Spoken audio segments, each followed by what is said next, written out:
Good morning to all of you. Dear student, मेरे प्यारे छात्र एवं छात्राओं, बहुत खेद के साथ कहना पड़ता है कि आप सभी जब क्लास चल रहा होता है तो उस समय चैटिंग में लगे होते हैं। इससे ज़्यादा अफसोस मुझे नहीं लगता कि और कुछ हो सकता है किसी आदमी के जीवन का। क्या आपको ये नहीं लगता कि आप पढ़ाई करने बैठे हैं, कोई फिल्म का प्रोग्राम नहीं चल रहा है, आप शिक्षा ग्रहण करने बैठे हैं? क्या आपके सामने कॉपी है? क्या आपके हाथ में पेन है?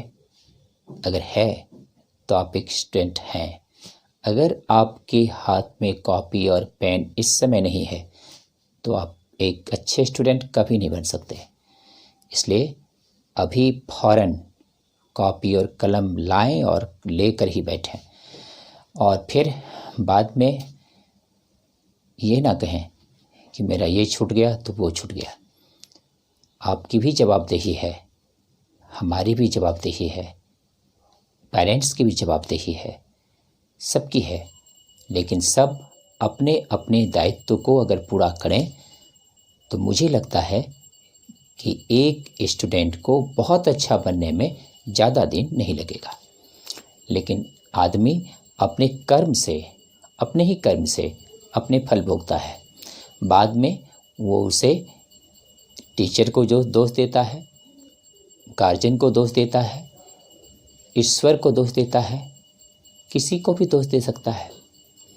इसलिए ध्यान दें इस बात को और मन से पढ़ाई करें, यही मेरा सबसे कहना है। अब हम लोग आज बढ़ते हैं अगले पॉइंट पर। अगले पॉइंट पर हम लोग चल रहे हैं और अगला पॉइंट है इसमें मैरिज, मरीचिका। डिफिनेशन है इसका,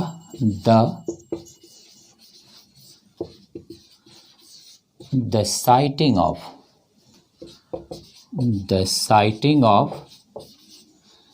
inverted image, the sighting of inverted image on hot still summer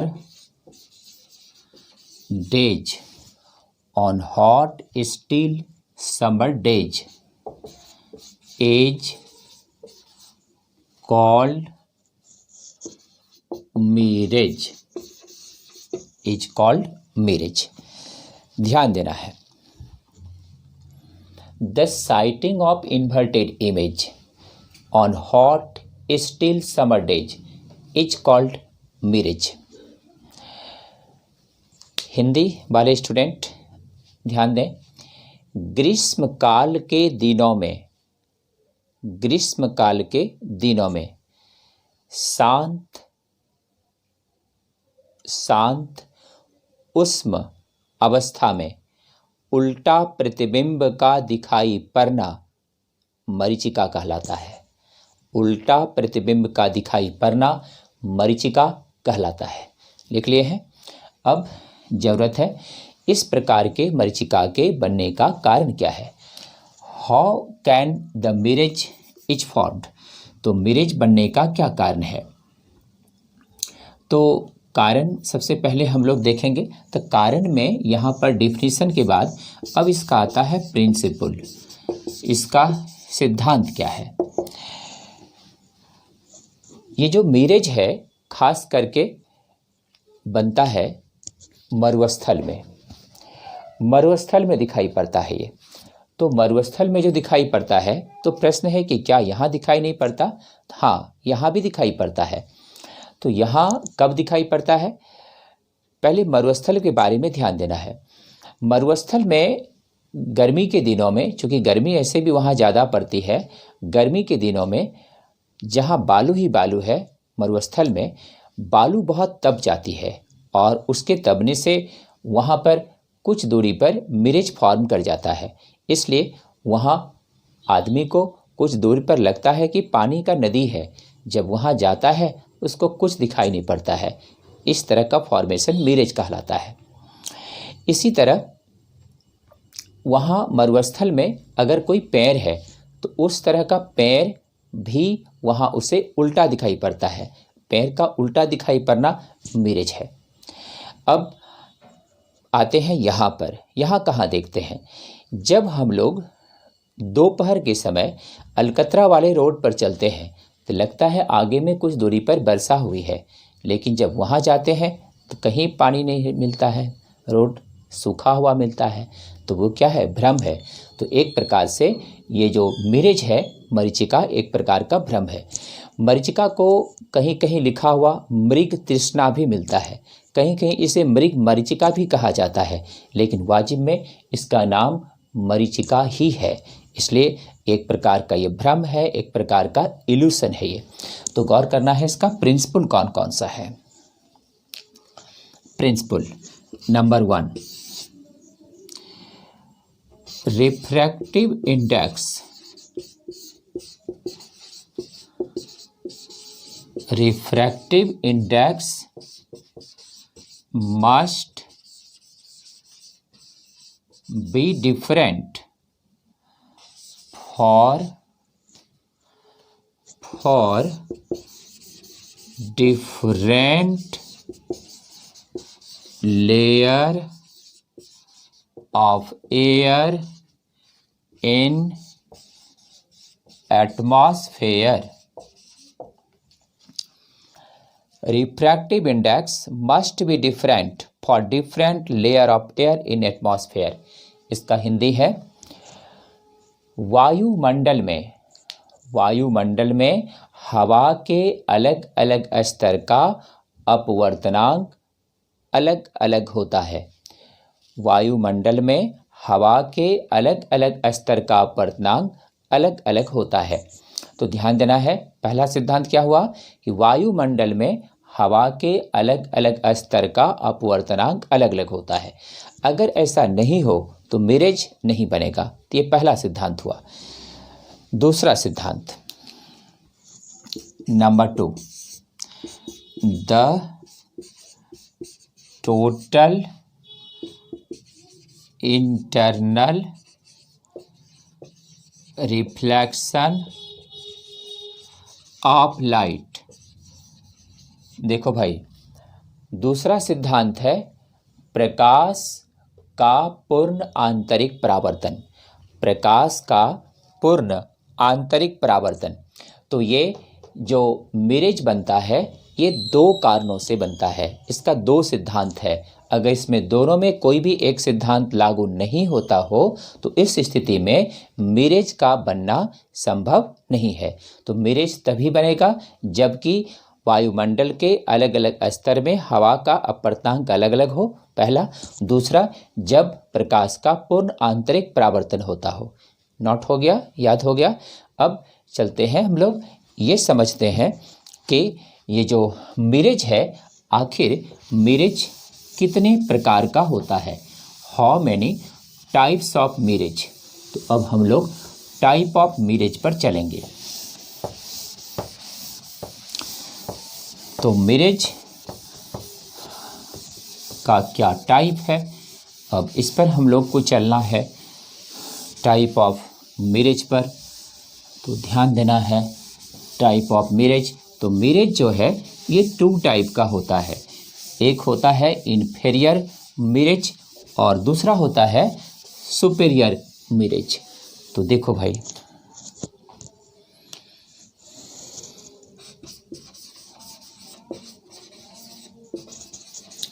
type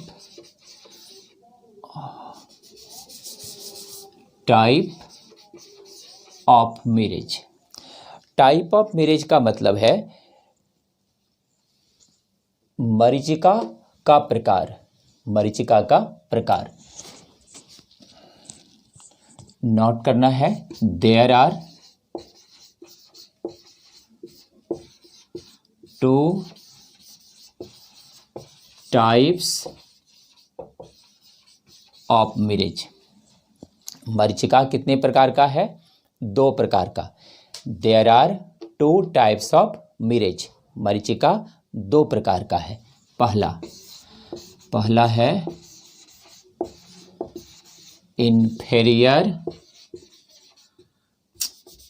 inferior mirage. इसका मतलब हुआ निम्न स्तरीय मरीचिका। और दूसरा है सुपेरियर मिरेज, उच्च स्तरीय मरीचिका। तो मरीचिका 2 प्रकार का है, एक है इन्फेरियर मिरेज और दूसरा है सुपेरियर मिरेज। तो 2 प्रकार की मरीचिका होती है, एक है इन्फेरियर मिरेज और दूसरा है सुपेरियर मिरेज। देखो भाई, इस चैप्टर में हम लोग अभी जो चल रहे हैं, इस चैप्टर का नाम है प्रकाश का अपवर्तन। रे ऑप्टिक्स का ये दूसरा चैप्टर है। पहला चैप्टर में प्रकाश का परावर्तन और मिरर के बारे में बताए थे। दूसरा चैप्टर हम लोग चल रहे हैं प्रकाश का अपवर्तन और लेंस के बारे में। लेंस टॉपिक कभी नहीं आया है, इसी में लेंस आगे आएगा। अभी हम लोग रिफ्रैक्शन थ्रू प्लेन सरफेस चल रहे हैं और इसमें हम लोगों ने बहुत सारी बातें पढ़ा। क्या क्या पढ़ा, एक बार गौर कर लेना है। इस चैप्टर में हम लोगों ने पढ़ा है प्रकाश का अपवर्तन क्या है, रिफ्रैक्शन ऑफ लाइट क्या है। दूसरे पॉइंट में पढ़ा cause of refraction of light, उसके बाद रिमेंबर पॉइंट हुआ होगा। उसके बाद हम लोगों ने पढ़ा रिफ्रैक्टिव इंडेक्स, उसका फिर रिमेंबर पॉइंट हुआ होगा।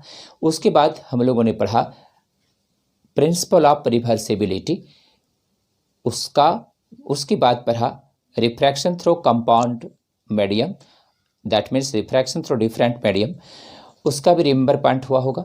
उसके बाद फिर हम लोगों ने पढ़ा क्रिटिकल एंगल के बारे में। क्रिटिकल एंगल के बाद हम लोगों ने पढ़ा टोटल इंटरनल रिफ्लेक्शन के बारे में। और उसके बाद हम लोग आज चल रहे हैं मिरेज पर। मिरेज प्रकाश की एक बहुत ही महत्वपूर्ण घटना है। मिरेज एक ऐसी घटना है जो किसी भी मनुष्य में एक प्रकार का वो भ्रम उत्पन्न हो जाता है उसे देखकर। इसलिए मिरेज को ध्यान से समझना है, ध्यान देना है। मिरेज कितने प्रकार का है? 2 प्रकार का है। एक है जिसको हम लोग इन्फेरियर मिरेज कहते हैं, निम्न स्तरीय मरीचिका। दूसरा है सुपेरियर मिरेज, उच्च स्तरीय मरीचिका। यहाँ एक बात फिर से ये बता दें, कुछ स्टूडेंट को ये कन्फ्यूजन हो जाता है, एक प्रकार से ये भ्रम हो जाता है, इल्यूशन। जैसे कुछ का कहना है कि ऑप्टिक्स तो 2 ही प्रकार का देखते हैं, लिखा हुआ बहुत जगह। तो नॉलेज भी 2 प्रकार का है। एक है जिसको हम लोग कहते हैं सरफेस नॉलेज, ऊपरी सतही ज्ञान, और एक है जिसको हम लोग कहते हैं डीप नॉलेज, उसको कहते हैं भीतरी ज्ञान।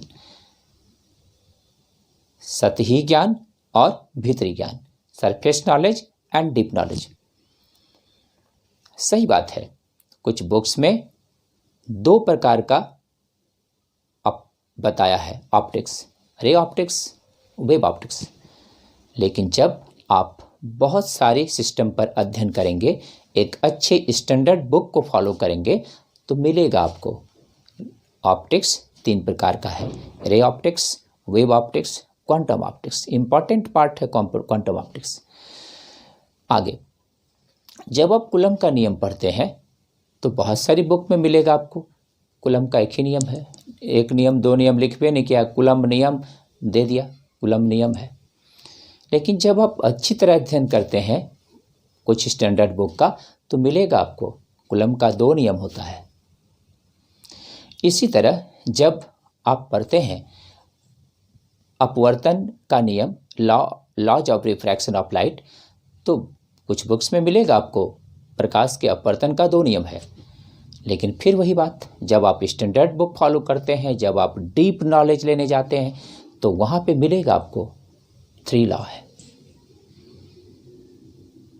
अभी ऑनलाइन क्लास चल रहा है और इसमें जो भी हम बोल रहे हैं ये सत्यता और परखा हुआ चीज़ है।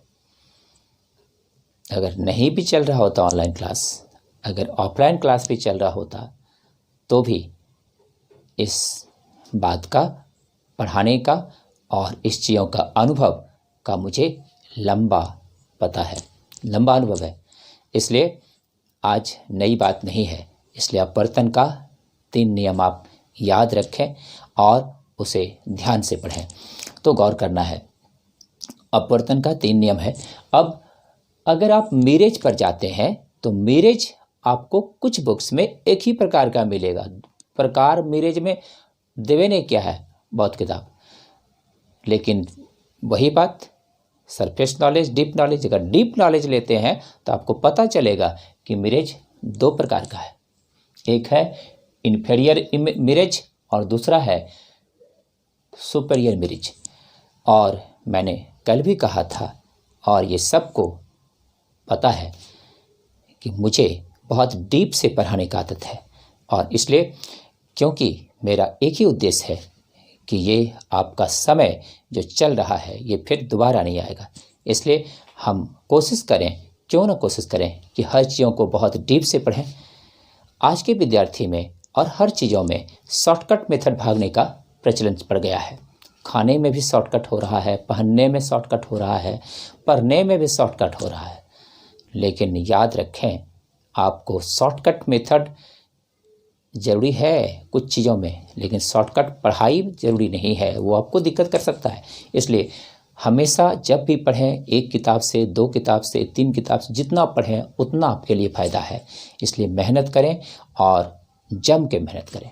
चलिए बढ़ते हैं। कितने टाइप का मीरेज होता है? 2 टाइप का। कौन कौन होता है? इन्फीरियर मीरेज और सुपीरियर मीरेज। अब पढ़ना है, व्हाट इज इन्फीरियर मीरेज। इन्फीरियर मीरेज किसे कहते हैं?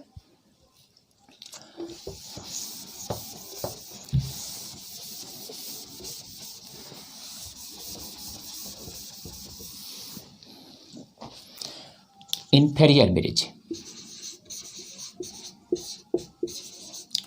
When the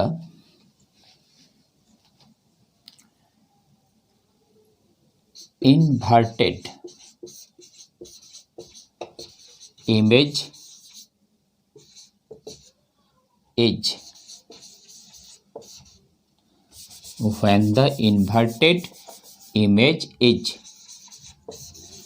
developed. When the inverted image is developed below the object, then such type of formation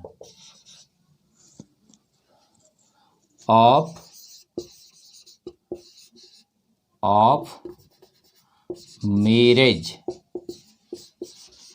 is called inferior marriage. देखिए भाई, अटेंशन टू द फैक्ट, ध्यान दें पढ़ाई पर। इन्फीरियर इमेज क्या है? When the inverted image is developed below the object, then such type of formation of marriage is called inferior marriage. Hindi, जब वस्तु का उल्टा प्रतिबिंब उत्पन्न होता हो, जब वस्तु का उल्टा प्रतिबिंब उत्पन्न होता हो, तब इस प्रकार के मरीचिका के निर्माण को, तब इस प्रकार के मरीचिका के निर्माण को निम्न स्तरीय मरीचिका कहते हैं। तब इस प्रकार के मरीचिका के निर्माण को निम्न स्तरीय मरीचिका कहते हैं। अब आगे ध्यान देना है।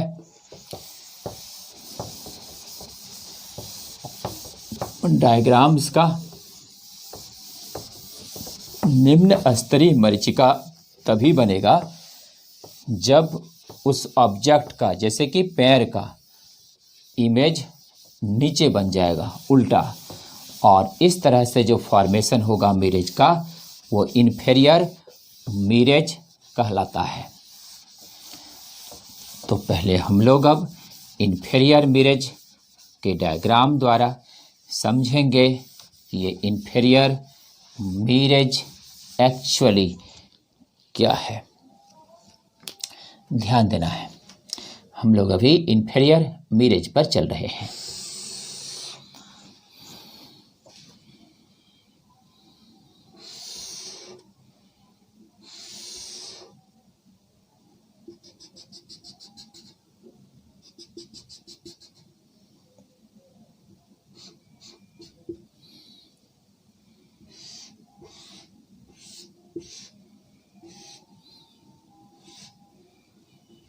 ये एक ट्री है। ट्री का इस तरह से डाली है, पत्ती है, तना है, पता ही है ट्री।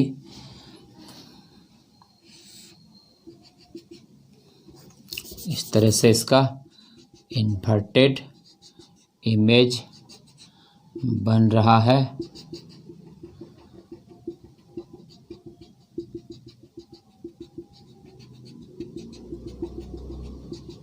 इस तरह से इसका इन्वर्टेड इमेज बन रहा है। इट इज द इन्वर्टेड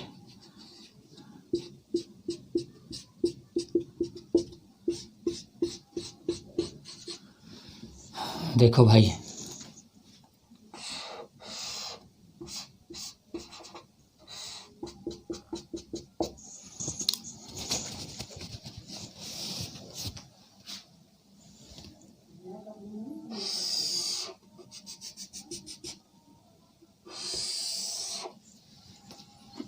ये सिलिका है।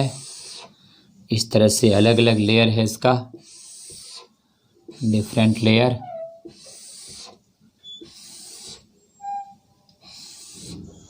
यहाँ पर अलग अलग लेयर में अलग अलग टाइप से रिफ्रैक्शन हो रहा है। अब ध्यान देना है,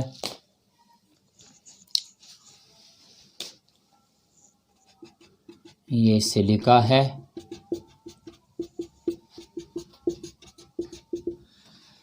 इट इज सिलिका।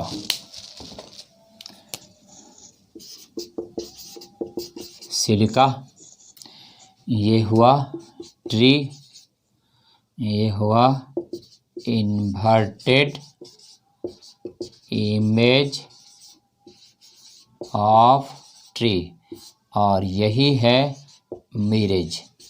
यही मिरेज बना। इन्वर्टेड इमेज जो ट्री का यहाँ नीचे बन रहा है मिरेज है।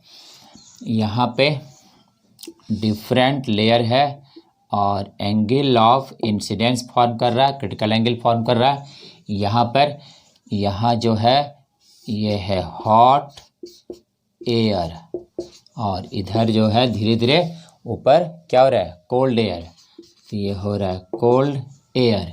ये मनुष्य है, इधर मनुष्य का आँख है, वो देख रहा है। यहाँ पर इस जगह अब गौर करना है, यहाँ पर इस जगह रिफ्रैक्टिव इंडेक्स का मान ऊपर से नीचे आने पर घट रहा है। म्यू का मान क्या हो रहा है, डिक्रीज कर रहा है। तो ध्यान देना है, इस जगह ये ट्री मरुस्थल में है और इसका इमेज क्या बन रहा है, इन्वर्टेड। और इस जगह यहाँ पे नीचे क्या है, बालू। बालू क्या हो गया, बहुत गर्म।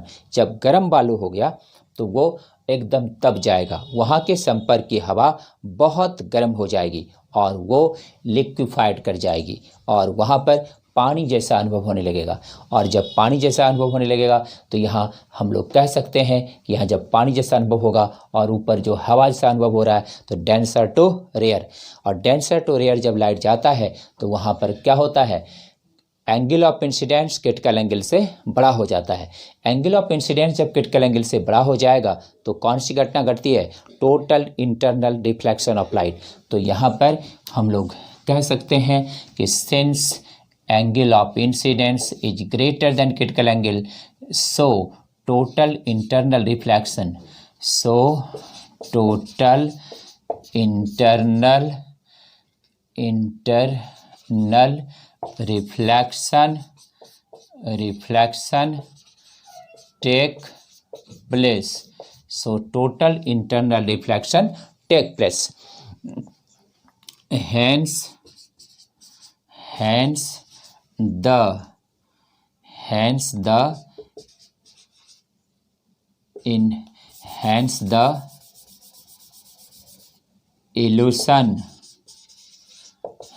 the illusion of water gives the inverted image of tree in desert। देखो भाई, प्रकाश के पूर्ण आंतरिक परावर्तन के कारण, जब प्रकाश का क्या हुआ, पूर्ण आंतरिक परावर्तन, तो प्रकाश के पूर्ण आंतरिक परावर्तन के कारण यहाँ पर कौन सी घटना घटी, मिरेज बना, क्योंकि आई का मान सी से क्या हुआ, बड़ा हो गया। तो याद रखना है, जब यहाँ पर नीचे की हवा गर्म है, ऊपर जैसे जैसे बढ़ते हैं हवा क्या होती जा रही है, ठंडी। रिफ्रैक्टिव इंडेक्स का मान ऊपर जाने पे क्या हो रहा है, बढ़ रहा है, लेकिन नीचे आने पे क्या हो रहा है, घट रहा है। तो ऊपर क्या हो रहा है, सघन, नीचे क्या हो रहा है, विरल। तो हमेशा हर लेयर पर यहाँ पर टोटल इंटरनल रिफ्लेक्शन हो रहा है। इसलिए इस आदमी को इस पैर का फिगर क्या दिख रहा है, उल्टा। तो so due to i greater than c, so total internal reflection take place, hence the illusion water gives the inverted image of tree in desert। तो ये था, इस प्रकार के मिरेज को हम लोग क्या कहते हैं, इस प्रकार के मिरेज को हम लोग इन्फेरियर मिरेज कहते हैं। यही है इन्फेरियर मिरेज, इसी को हम लोग इन्फेरियर मिरेज कहते हैं। तो इन्फेरियर मिरेज वो है जब किसी ऑब्जेक्ट का ठीक उल्टा इमेज बनता हो। तो जब किसी ऑब्जेक्ट का ठीक उल्टा इमेज बनता हो, जब ऊपर ऑब्जेक्ट है उसके नीचे इमेज बन गया, इस प्रकार से एक भ्रम हुआ, क्योंकि ये मरुस्थल में एक घटना होती है जबकि टोटल इंटरनल रिफ्रैक्शन हो जाता है, क्यों, बिकॉज आई का मान सी से बड़ा हो जाता है। इसलिए इस अवस्था में कह सकते हैं कि आई का मान सी से बड़ा होने से यहाँ पर जो है प्रकाश का पूर्ण आंतरिक परावर्तन हुआ, इसलिए पैर का फिगर क्या बन गया, उल्टा। इस प्रकार के मिरेज को कैसा मिरेज कहेंगे, इन्फेरियर मिरेज, वस्तु से नीचे, इसलिए नाम क्या पड़ा, निम्न स्तरीय मरीचिका। इसका नाम क्या पड़ा, निम्न स्तरीय मरीचिका। क्लियर है। तो यह है निम्न स्तरीय मरीचिका। तो ध्यान देना है, निम्न स्तरीय मरीचिका एक ऐसी मरीचिका है जो किसी भी वस्तु के हमेशा वो नीचे फॉर्म करता है। वस्तु ऊपर है तो वो नीचे फॉर्म करेगा, और ऐसी घटना हम लोग मरुस्थल में देखते हैं, क्योंकि यहाँ पर उस प्रकार से पृथ्वी इस जगह हम लोगों के एरिया में उतनी तपती नहीं है, इसलिए ऐसी घटना नहीं देखी जा सकती। वहाँ बालू होता है, बालू बहुत तप जाता है, गर्म होता है, इसलिए ऐसी घटना देखी जाती है। लेकिन अगर यहाँ देखना चाहते हैं, तभी थोड़ी देर पहले बोल रहे थे कि हम लोग जब रोड पर चलते हैं तो रोड पर अलकतरा बहुत गर्म हो जाता है, और वहाँ पर आगे लगता है कि पानी पानी है, वर्षा हुआ है, लेकिन वहाँ जाने पर वर्षा पानी कुछ नहीं मिलता, वो एक भ्रम है। It is the water evolution of water, evolution water evolution कहलाता है, पानी का एक भ्रम है वो, और इसको हम लोग इन्फेरियर मिरेज कहते हैं। क्लियर है।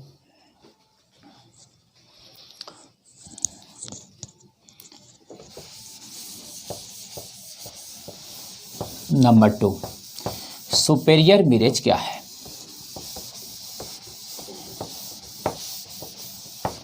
सुपेरियर मिरेज अब हम लोगों को पढ़ना है।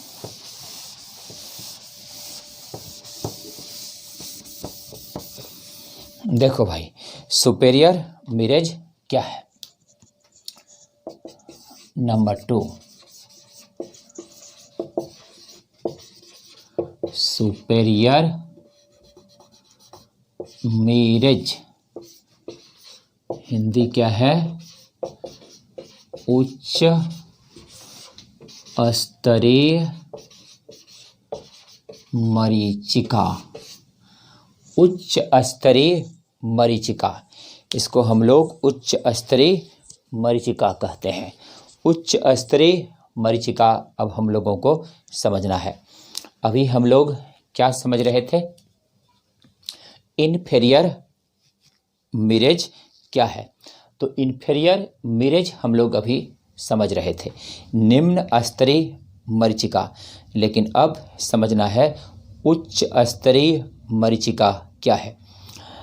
ये जो निम्न स्तरीय मरीचिका है, वाजिब में एक प्रकार का भ्रम होता है मनुष्य को, जबकि मरुस्थल में उसे लगता है कि कुछ दूर में एक नदी है, नदी जैसा दिखाई पड़ता है, लगता है कि उसे आगे पानी मिल जाएगा, लेकिन वहाँ जाने पर उसे पानी नहीं मिलता है। वो एक भ्रम होता है उसे, और वहाँ वाटर इल्यूशन का भ्रम है। वाटर इल्यूशन का फॉर्मेशन करना ही ये एक प्रकार का मरीचिका है। तो ये था, अभी हम लोग इन्फीरियर मिरेज पढ़ रहे थे, और अब पढ़ेंगे कि ये सुपेरियर मिरेज क्या है। What is superior mirage? तो इस स्थिति में देख सकते हैं कि यहाँ पर जब ऊपर में पैर था, उसका नीचे इमेज बन गया, वो पैर ऊपर इमेज बन गया नीचे। इस प्रकार का मिरेज क्या कहलाया? इन्फीरियर। अब क्या पढ़ने वाले हैं? Superior. The mirage in which the image is formed above the object, then it is called superior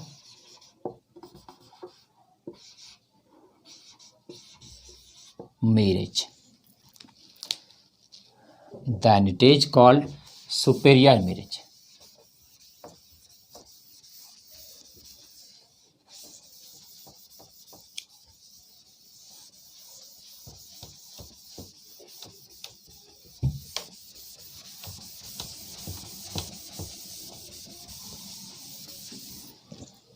देखो भाई, हिंदी वाले स्टूडेंट ध्यान देना है। वह मरीचिका जिसमें वस्तु से ऊपर प्रतिबिंब बनता है। वह मरीचिका जिसमें वस्तु से ऊपर प्रतिबिंब बनता है, उसे उच्च स्तरीय मरीचिका कहते हैं। जिसमें वस्तु से ऊपर प्रतिबिंब बनता है, उसे उच्च स्तरीय मरीचिका कहते हैं। अब इसे समझना है कि वस्तु से ऊपर प्रतिबिंब कैसे बनेगा, इसको अब ध्यान देना है, फिगर से समझना है।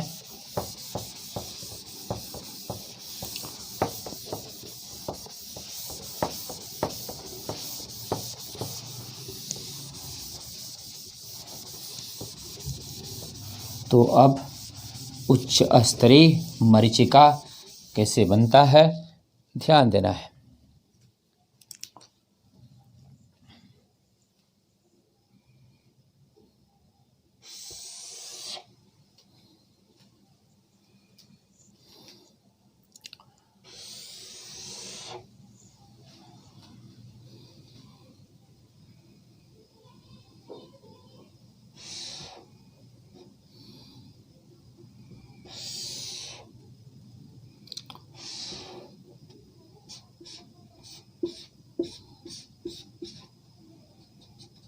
इस प्रकार से यहाँ पर एक ट्री है, ये एरिया जो है इधर ये एरिया ऊंचा एरिया है और इधर जो है समुद्र है, पानी है इसमें।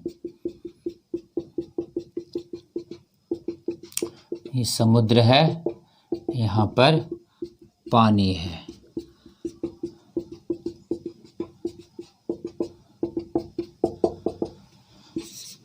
सी। अब यहाँ पर एक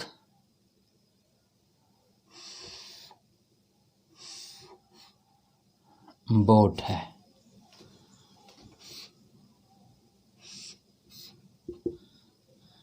ये एक बोट है। बोट कहाँ है? समुद्र में चल रहा है या कोई शिप समुद्र में चल रहा है, तो ये इस जगह है। अब ध्यान देना है, ये जो अभी इस जगह जो ये चल रहा है ये बोट, अब इस जगह कोई आदमी है और ये आदमी जो यहाँ पे है, ये जो देखता है इसको, तो इसका जो स्तर है यहाँ पर हवा का, यहाँ भी अलग अलग स्तर में अपवर्तनांक का मान अलग अलग है। तो अब इधर यहाँ पर क्या है? ये है इधर कोल्ड एयर और इसमें इधर क्या है? यह है हॉट एयर। तो रिफ्रैक्टिव इंडेक्स का मान डिक्रीज करेगा, तो म्यू डिक्रीजेज। देखो भाई, अभी जो पीछे पढ़ाए थे मरुस्थल में जो पैर का फिगर उल्टा बना था वो भी मिरेज बन रहा था, लेकिन उसमें क्या था कि ऊपर के मीडियम का रिफ्रैक्टिव इंडेक्स जो है वो क्या था, वहाँ पे ठंडी हवा है, वहाँ पे ज़्यादा है, और नीचे का गर्म हवा है, क्या हो गया, कम। लेकिन यहाँ उल्टा है, यहाँ पर पानी है, समुद्र है ये, इसका रिफ्रैक्टिव इंडेक्स यहाँ की हवा की क्या होगी, अधिक, और ऊपर का क्या हो गया, कम। तो घटना क्या हो गया, उल्टा।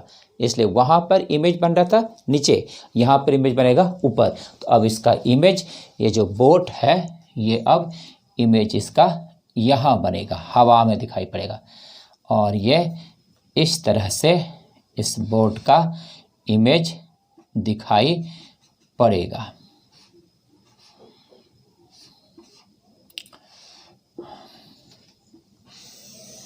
देखो भाई, तो अलग अलग स्तर से, चूंकि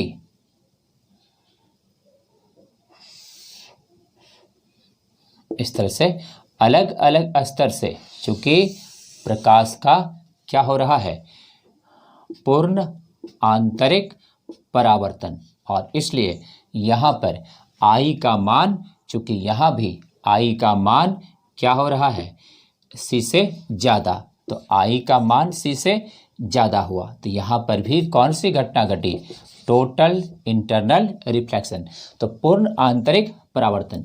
तो ये हुआ सुपेरियर मिरेज, इसी को हम लोग सुपेरियर मिरेज कहते हैं। और यहाँ पर ऊपर में कौन सी हवा है, हॉट एयर है। तो देखो भाई, इस स्थिति में हम लोग, जब कोई आदमी समुद्र के किनारे खड़ा है, पृथ्वी क्या है, गोल है, तो पानी इधर भी है इधर भी है, तो यहाँ पर ऊपर जब आदमी है, ऊपर, इधर तो पृथ्वी गोल है, तो पानी जब यहाँ पर आदमी अभी है, यहाँ पर बोट है, अभी ऐसे इसको दिखना नहीं चाहिए, लेकिन इसका मिरेज इसको दिख रहा है, इसका मिरेज दिख रहा है। जैसे मरुस्थल में क्या हो रहा था, उस आदमी को पैर का फिगर नीचे देख रहा था मिरेज के कारण, यहाँ पर इस आदमी को यह बोट जो कि नहीं दिखना चाहिए, जो कि अभी उस तरफ है समुद्र में, वो दिखना नहीं चाहिए, लेकिन फिर भी उसका मिरेज फॉर्म होने के कारण ये उसको दिख रहा है। तो इस तरह के मिरेज ऑब्जेक्ट से क्या हो गया, ऊपर, तो ऑब्जेक्ट से जब मिरर ऊपर बन जाए मिरेज, तो इस प्रकार के मिरेज का क्या नाम है, सुपेरियर मिरेज, उच्च स्तरीय मरीचिका। तो मरीचिका दो प्रकार का हुआ ना, तो मरीचिका दो प्रकार का है, जब नीचे बन जाएगा पैर ऊपर रहेगा और फिगर इन्वर्टेड उल्टा हो जाएगा मरुस्थल में, तो क्या बनाएगा वो इंफेरियर इमेज और मिरेज। और यहाँ पर जब बोट अभी समुद्र में है, इसका ऊपर दिख रहा है, हवा में दिखाई पड़ेगा वो बोट, हवा में उड़ता हुआ, है ना। और इस तरह की घटना को हम लोग लूमिंग भी कहते हैं। तो यहाँ पर लिख लेना है the superior mirage is also known as looming. देखो भाई, सुपेरियर मिरेज का एक और नाम है, क्या नाम है? लूमिंग। तो इसका हिंदी हुआ कि उच्च स्तरीय मरीचिका को लूमिंग कहा जाता है। उच्च स्तरीय मरीचिका को लूमिंग कहा जाता है। उच्च स्तरीय मरीचिका को लूमिंग कहा जाता है। तो कंसेप्ट क्या निकला? इंफीरियर मिरेज कब बनेगा? जब नीचे का सतह गरम, ऊपर का ठंडा, तब इंफीरियर बनेगा। और सुपेरियर मिरेज कब बनेगा? जब नीचे ठंडा और ऊपर गरम होगा। दोनों क्लियर है? तो ये था इंफीरियर इमेज। इसमें क्या होता है कि नीचे पानी है पूरा और ये समुद्री एरिया है, यहाँ पे कोई सीप है, कोई भी यहाँ पे बोट है, वो हवा में उड़ता हुआ उसका दिखाई पड़ेगा, हवा में वो स्थित है। लेकिन ये एक प्रकार का भ्रम है, जैसे कि मरुस्थल में पानी का भ्रम हो रहा था, वैसे भी यहाँ पर नाव जो है ऊपर हवा में दिखाई पड़ रहा है। ये एक प्रकार का भ्रम है, इल्यूशन है, और इस प्रकार का इल्यूशन वाजिब में सुपेरियर मिरेज कहलाता है। तो मिरेज क्लियर हो गया, दो प्रकार का मिरेज होता है। अब क्लियर रखना है, माइंड में रिवाइज करते रहना है। और अब हम लोग बढ़ते हैं अगले पॉइंट पर। और अब अगला पॉइंट है ऑप्टिकल फाइबर।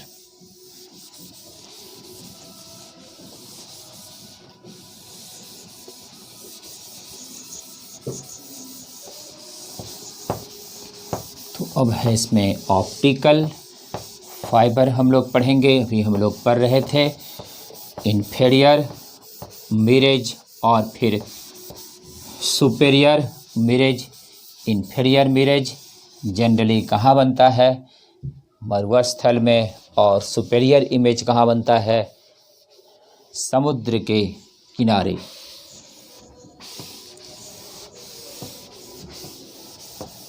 तो ये था मिरेज, फिजिक्स का एक महत्वपूर्ण साइंस का घटना, जिसमें कि आदमी चकित रह जाता है। साफ है, चकित तो रहना ही होगा उन्हें, क्योंकि आगे चलकर लगता है मरुस्थल में कि नदी है, जाने पर कोई नदी नहीं। चकित तो होना ही है। समुद्र के किनारे लगता है कि नाव जहाज ऊपर में उड़ रहा है पानी वाला, लेकिन चकित होना तो इसी को कहते हैं। आश्चर्य की बात है, लेकिन ये घटना है। It is the illusion only. Next point,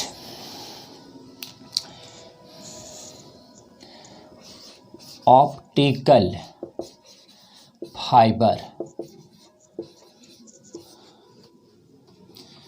optical fibre को हम लोग प्रकाशीय रेशा कहते हैं। देखो भाई, optical fibre is known in Hindi हिंदी प्रकाशीय रेशा। ये प्रकाशीय रेशा क्या है?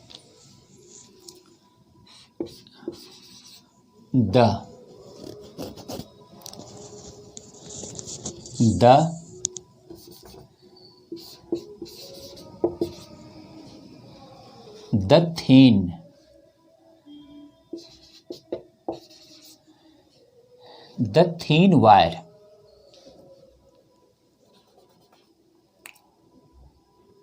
of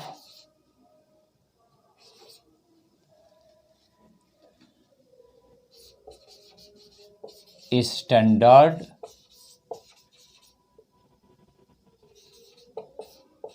quality, the thin wire of standard quality quartz. Quartz का उपयोग यहाँ कोर के रूप में होता है। The thin wire of standard quality quartz which is polished by a material of low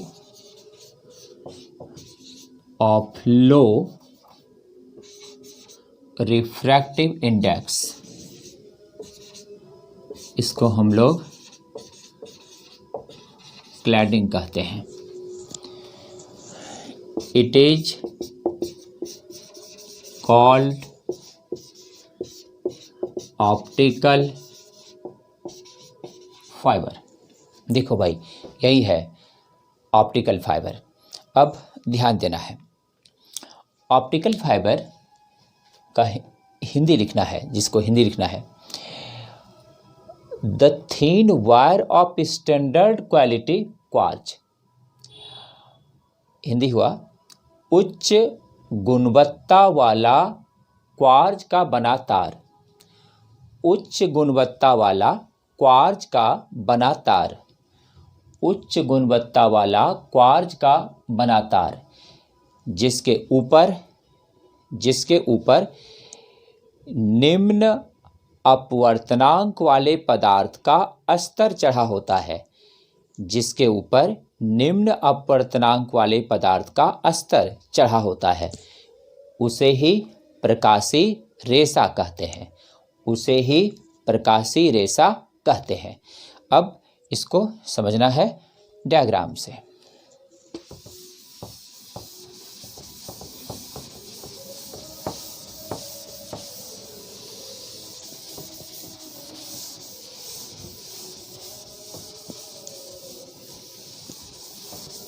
अब इसका डायग्राम पर ध्यान देना है। ये क्या है?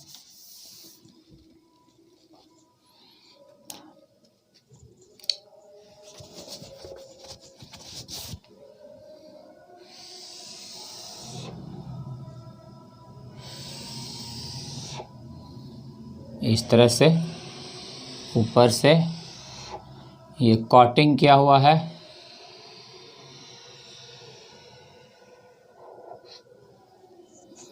ये ऊपर से कोटिंग किया हुआ है। नीचे क्वार्ज का बना होता है, स्टैंडर्ड क्वालिटी का क्वार्ज।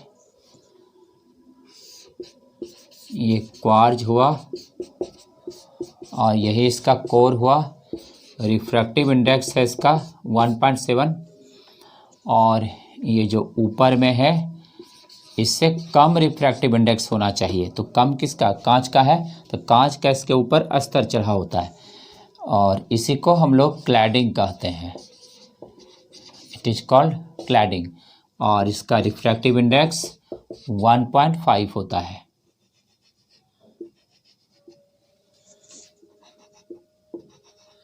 इसका जो डायमीटर है वो 10⁻⁻6 मीटर यानी कि 1 माइक्रोमीटर होता है। इसको थोड़ा ऊपर दिखा देते हैं क्योंकि यहाँ पर अभी हम लोग लाइट निकालेंगे।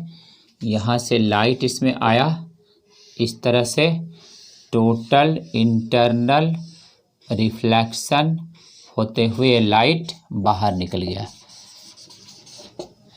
ये इधर से आया, इस तरह टोटल इंटरनल रिफ्लेक्शन इसमें भी हुआ और ये यहाँ पर इस तरह से टोटल इंटरनल रिफ्लेक्शन हुआ इसमें और इस तरह लाइट बाहर निकला। अब इसमें कई बातों को ध्यान देना है। सबसे पहला बात है कि ऊपरी सतह कांच का बना होता है जो लो रिफ्रैक्टिव इंडेक्स है, इसको हम लोग क्लैडिंग बोलते हैं। निचला सतह क्वार्ट्ज का होता है जो कि कोर कहलाता है, इसका रिफ्रैक्टिवनेस 1.7 है, इसका 1.5 है। लाइट जो इस पार से इस पार दिए, ये सब अधिकांश लाइट उस पार पार कर जाता है और जिसमें टोटल इंटरनल रिफ्लेक्शन की घटना होती है। तो हम लोग इसका जब प्रिंसिपल लिखेंगे, प्रिंसिपल ऑफ ऑप्टिकल फाइबर, कि ऑप्टिकल फाइबर किस प्रिंसिपल पर काम करता है, तो इसका प्रिंसिपल है it work on the principle of total internal reflection of light. तो देखो भाई, तो ऑप्टिकल फाइबर किस सिद्धांत पे काम करता है, total internal reflection of light पर। अब फिगर में ध्यान देना है, ऊपर में जो है ये क्या है, क्लैडिंग, क्योंकि क्लैडिंग क्या हुआ, अस्तर हुआ, और नीचे में जो है वो क्या है, कोर है। और जब प्रकाश को दिया गया तो अधिकांश प्रकाश, लगभग 95% लाइट जो है इस पार से इस पार पहुंच जाता है। और ये आज के मॉडर्न युग में इसका बहुत महत्व है, इसका उपयोग हम लोग बहुत से चीज़ों में करते हैं। तो ये ऑप्टिकल फाइबर, इसमें क्लैडिंग होता है, इसमें कोर होता है, इसमें से लाइट एक पार से दूसरे पार निकल जाता है, इस तरह की चीज़ों को हम लोग ऑप्टिकल फाइबर कहते हैं। इसका आज के युग में बहुत चीज़ों में उपयोग है। बताएंगे अभी इसका यूज क्या है। देखो भाई, अब यहाँ पर प्रिंसिपल हो गया, अब इसका remember point.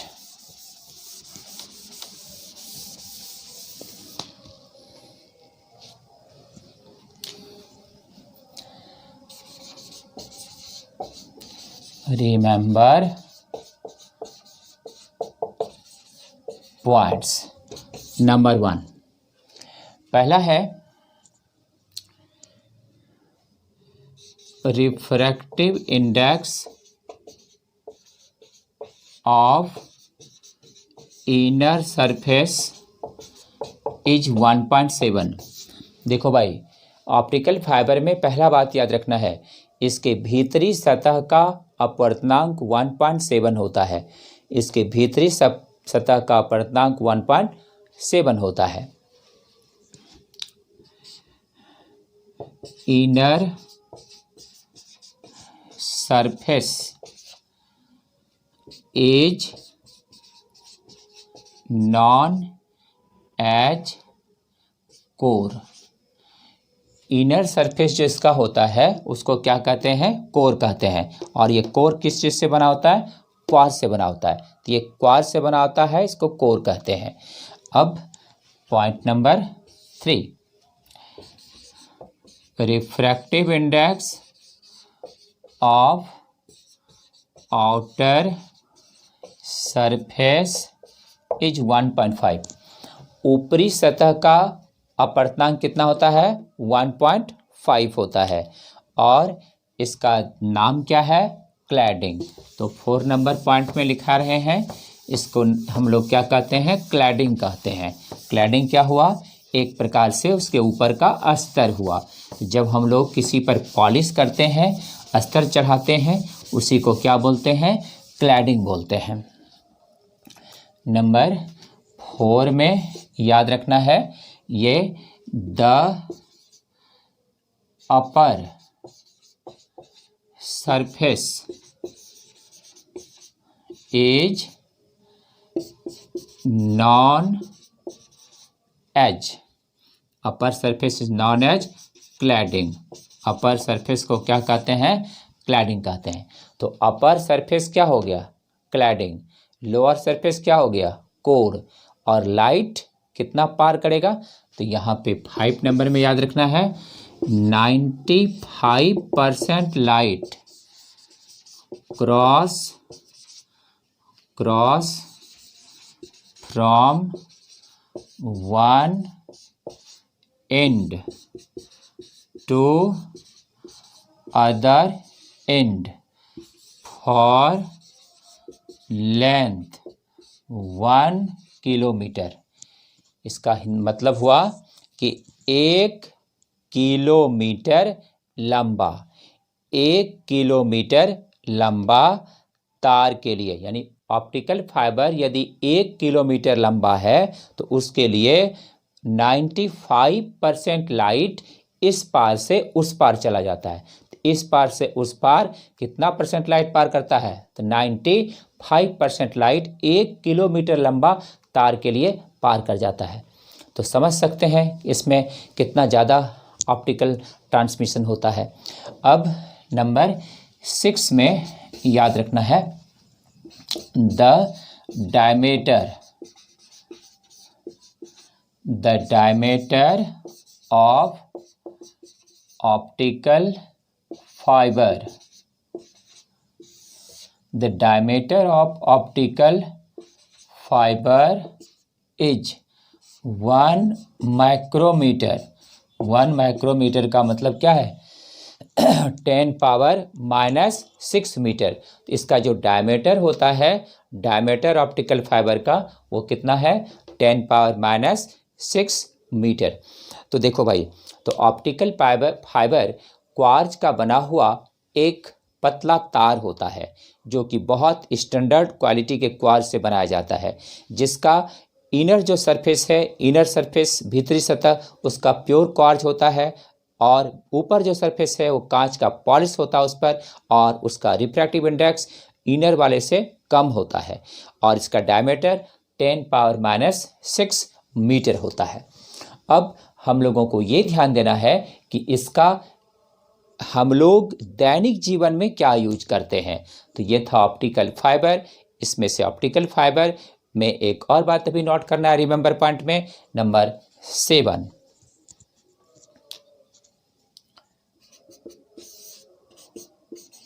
The collection of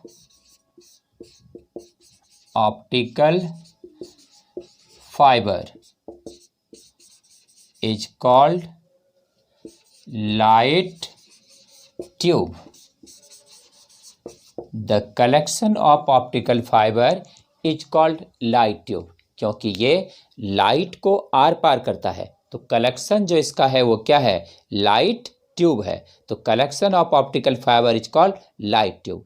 collection of optical fibre is called light tube. Hindi क्या हुआ? प्रकाशीय रेशा के संग्रह को, प्रकाशीय रेशा के संग्रह को प्रकाश नली कहते हैं। प्रकाशीय रेशा के संग्रह को प्रकाश नली कहते हैं। तो इसका रिमेंबर पॉइंट, सबसे अक्सर क्वेश्चन आते रहता है, कंपटीशन में भी, नीट सब में भी क्वेश्चन आते रहता है। में सबको याद रखना है और गौर करना है। हमेशा अपने पढ़ाई के प्रति गंभीरतापूर्वक पढ़ाई करनी है और यही हम उम्मीद करते हैं सबों से। फिर अगले क्लास में मिलेंगे हम लोग कल और बताएंगे और भी बहुत सी चीज़ें। Thank you so much. फिर अगले क्लास में मिलते हैं। Take care. Thank you so much. Thanks.